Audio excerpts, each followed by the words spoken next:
All right, man. Brad Holmes is saying that Jared Goff is proven to be the Lions guy this offseason. And like I said before, I don't know what you really can do this offseason to prove. Last year was a fluke. I don't know what you can do this offseason, but like I said before, the Lions has always been a franchise that's been predicated off if they like a guy, not if you can play. Stafford still be here losing playoff games, if he wanted to, and he wanted out. Well, Stafford probably wish he would have asked for out several years ago, being honest. And, with Jared Goff, you know, I won't be surprised if they give Jared Goff a new contract. Just wouldn't be surprised, right? But no matter how bad he played last year, no matter what the injuries that mounted up against him, no matter how bad he looked, it's still a nice amount of Detroit Lions fans that believe you can win with Jared Goff. No matter how many disappointments he did on Sunday, Monday night, Thanksgiving, I just really thought it was in my opinion, I thought for a long time it was a Stafford thing. But I just think it's just the fan base is just dumb. Those part of the fan base is dumb until proven otherwise.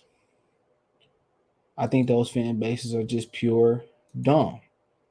I think it's just purely dumb, and that's just the honest truth. Because you can't rationalize what he did last season and say, "Well, he the quarterback of the future." Come on, but nonetheless, it is what it is. It is what it is. And if they believe Jared Goff is a guy, only time will tell. Or they might be faking to endorse Jared Goff. You know what I'm saying? They probably faking to endorse Jared Goff so they can tank and get a quarterback next year. That's what I think it gotta be. There's no way you look at what you got in Tim Boyd, you look what you got from David Block, you look what you got in Jared Goff, and say, well, let's rock and roll next year. No way, no how. No way, Jose. There's no way you can rationalize that. And people like to blame the Fords for the Lions' self destruction, but it's the fan base. In my opinion, it's the fan base. That's exactly what it is. The fan base is responsible. The fan base enables the Fords to still be here and make a killing. So, that's just my opinion on it. But don't forget today, the Lions draft lottery. I think probably do a live today, man. So probably an hour before the draft lottery. So whenever that is, I think I don't know when it's at, but today Miami and Boston game one. They down in South Beach. So my picks for that series is Boston, and for Western Conference, I'm gonna pick the upset in Dallas. But it says Brad Holmes, Jared Goff is proven this offseason he's the guy. Brad Holmes appeared on the Rich Eisen show and discussed quarterback Jared Goff future Detroit Lions. For the second straight year, Jared Goff will be the man on the center for the Lions come week one of the regular season. Detroit Lions. The Lions had all off season, including free agency in 2022, the NFL draft to find a new signal call and opted instead to give Goff another shot to prove his worth. Goff, the number one overall pick of the Los Angeles Rams 2016 draft, struggled in his first 9 games in Hollywood Blue season. First nine, he threw. I forgot he did miss a game or two. He threw just 8 touchdowns to go along with 6 interceptions, average 234.3 passing yards a game. He played much better in his final 5 games, throwing 11 touchdowns opposed to 2 interceptions and completing nearly 70% of his passes. In the last 5 games, they played a slide in Arizona team and they played the Green Bay Packer backup. So there you go, 2 games. So it's just in reality. In totality, Goff suited up for 14 games 2021, accounting for 19 touchdowns, 8 receptions, 3,245 passing yards. Despite a rough stretch his first year in Motor City, Detroit has put faith behind former Rams passer ahead of 2022 campaign. The Lions general manager Brad Holmes stopped by Rich Eisen show this week and talked about the confidence he and the organization have in Goff. He said, quote, "We felt very confident going into this year with Jared Goff being the guy to lead us at quarterback, but at the same time, we were open. We had very transparent conversations about, look, if there's the right guy in the draft and if it's the right fit, we'll look into that." Holmes expressed to Eisen.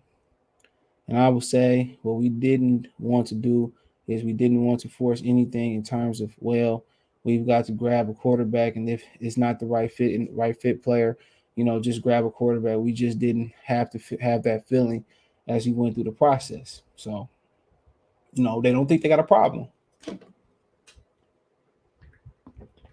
That's what he's saying. I don't think we have a problem. So, only time will tell. Um, Only time will tell. But do they have a problem? Absolutely, they have a problem at quarterback. Don't take a rocket scientist to know that.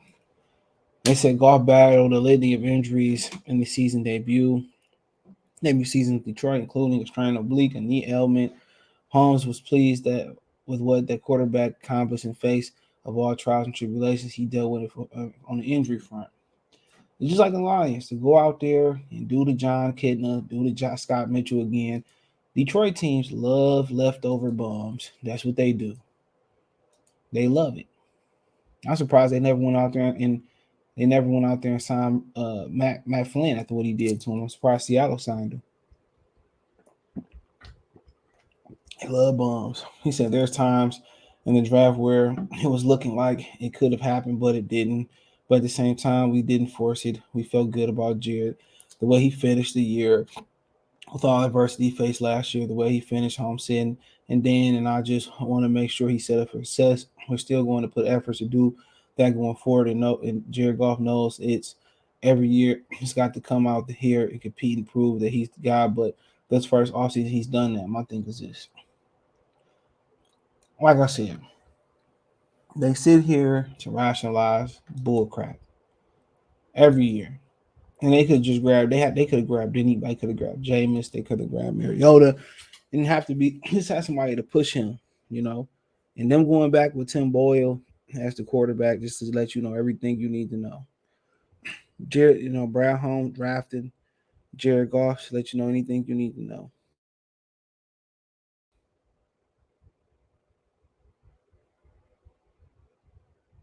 You know. So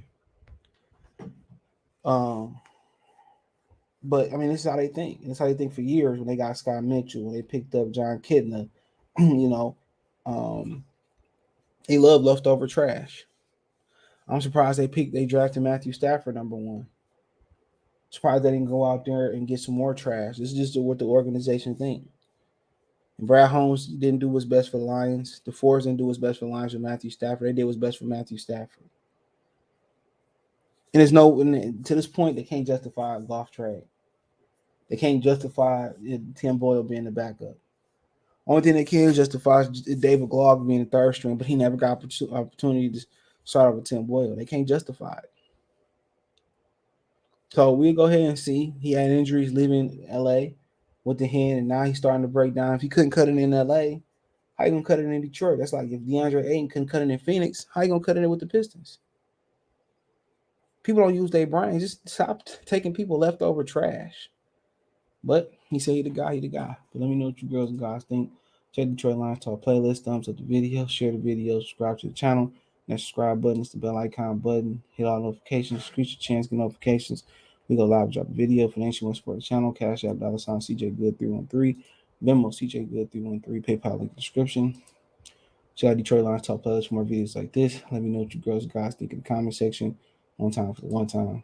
Peace.